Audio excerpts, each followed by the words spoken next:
السلام عليكم ورحمة الله وبركاته.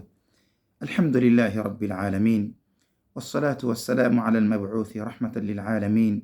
أما بعد، أيها الأحبة الأفاضل، مرحبا بكم من جديد. Karibuni tena kwa mara nyingine katika halaka ya 4 kwenye siku ya 4 ndani ya mwezi mtukufu wa Ramadhani, ndani ya kipindi chetu tulichokipatia kwa jina la Allahumma bika asbahna. Ewe Mola wetu subhanahu wa ta'ala, kwa kupitia idhini yako tumeipata na tumeidiriki siku mpya.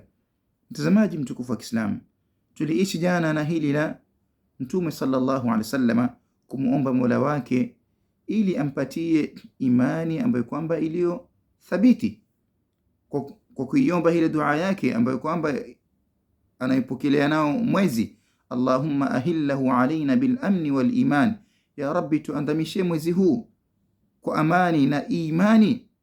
Maana yake anamuomba Mola wake subhanahu wa ta'ala mbakishe katika imani.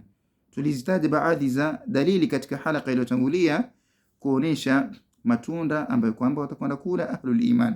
Tujaribuni kuishi na hizi ayati, tuangalieni nini maana yake. Mwenyezi Mungu subhanahu wa ta'ala katika suratul Asri asema wal asr, ninaapa kwa zama za alasiri. Na Mwenyezi Mungu subhanahu wa ta'ala ni muweza wa kuapa na chochote anachotaka nacho.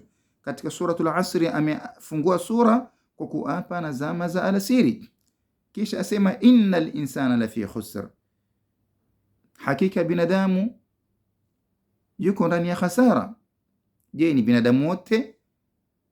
Mwenyezi Mungu subhanahu wa ta'ala baada ya kutaja ya kuwa binadamu yuko katika khasara, akawatoa baadhi ya watu ambao kwamba waliosalimika na khasara, akisema illa alladhina amanu, isipokuwa wale ambao kwamba waliomuamini Mwenyezi Mungu subhanahu wa ta'ala. La kwanza, sifa ya kwanza ambayo kwamba yenye kumfanya binadamu asalimike na khasara ni al-imanu billah. Ndio Mtume sallallahu alaihi wasallam akimuomba Mola wake ili ampatie iman, amthibitishe katika nini? Iman. Illa alladhina amanu, isipokuwa wale waliomuamini Mwenyezi Mungu subhanahu wa ta'ala, wa amilus salihat, na wakafanya matendo mazuri, watawasau bil haqqi, na wakawa ni wenye kuhusiana katika haki, watawasau bis sabri, na wakawa ni wenye kuhusiana katika subra. Hao wametolewa na wamewekwa mbali na hasara. Mwenyezi Mungu subhanahu wa ta'ala tuwafikie katika kila khairi. Wassalamu alaykum wa rahmatullahi wa barakatuh.